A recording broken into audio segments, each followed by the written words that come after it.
Nioh. Prepare to die. Before I start this review, it's important to note that I did not beat this game. It's insanely difficult, but I decided to review it anyway because I still feel I can offer valuable insight for those on the fence about this game that IGN and GameSpot haven't gave. There are 20 bosses here. I put 12 hours into this game and only managed to see 2 of them. That's how difficult this game was for me. And my issue with this game isn't that it's too challenging, it's that it's needlessly difficult just for the sake of it. Nioh is a great game and it's a fun game. If you're a glutton for punishment and if you love Dark Souls, buy this, because Nioh is just as good and combat wise is miles better. The combat here is swift, but is more about managing your energy than it is anything else. You basically play as the most out of shape character in video game history. 2 swings of the sword and they're gasping for air. It's insanely frustrating at first because they sit there and just let the enemy kill them. If it came down to just skill and timing your attacks and dodging, the gameplay would be much more bearable, but it's not. You have to keep an eye on your ki gauge because it might as well be a health gauge. This is the first indication the game is out to test your patience rather than your skill. It's out to annoy and frustrate you rather than challenge you, because you become almost paralyzed if you try to attack too often.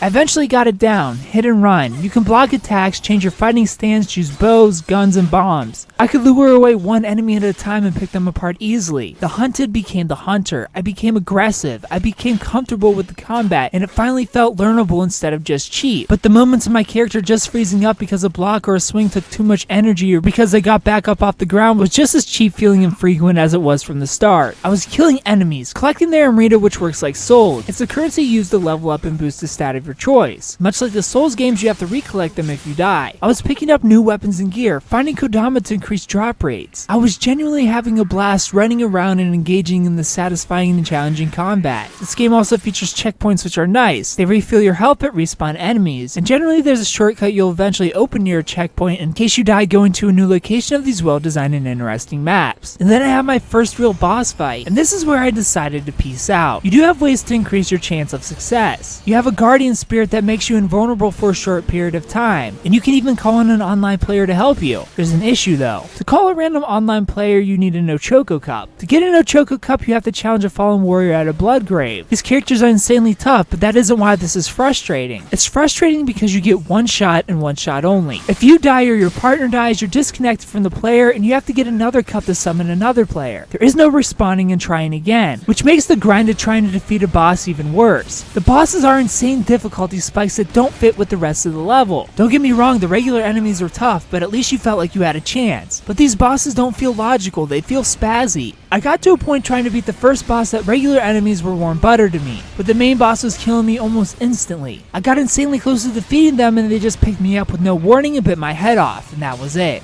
My partner was still alive, but that didn't matter. Instant disconnect and no revive option. There's a massive lack of balance here, and to me killed everything this game had going for it. It went from skill to luck. I got to a point where I was running down to the beach over and over again trying to get lucky. And the game frustratingly remembers the items you use in battle but not the damage you do, meaning you get none of your consumables back but the boss has all their health again. It's backwards and discourages experimenting with items. I never felt like I was progressing in combat with the boss. They even implemented a system where the game will create areas against bosses that you can't evade it all in exchange for higher damage, because higher damage is clearly what matters in a boss fight. No thank you. After the 1000th try, it just stopped being fun for me. If the boss battles felt fair and progressive, this game would be near masterpiece status. But they're just roadblocks to the good stuff. Instead of crafting an 80-hour journey full of challenge and strategy, you get an awesome world to explore that you have to suffer through cheap boss battles to experience. That doesn't mean I don't appreciate this game for what it is. People will love this game for the very same reasons I don't. Despite the boss battles ruining this game for me, I can still almost guarantee Nioh will be in my mind when it comes to Game of the Year time. Just be self-aware before you pick it up. Nioh will kick your butt and not feel bad for doing it. I give Nioh an 8.5 out of 10. If you played Nioh, tell me what you thought about it down in the comment section below. If you haven't played it, tell me if you plan on picking it up. Thumbs up if you like the video, subscribe if you're new to the channel, and thanks for watching.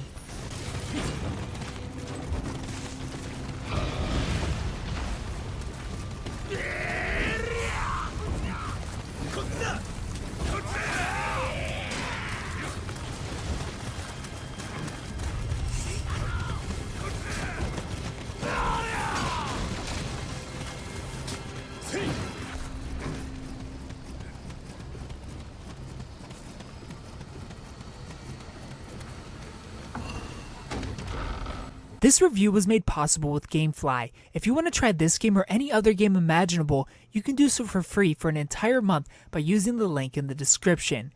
Free shipping, no late fees. Thanks for watching.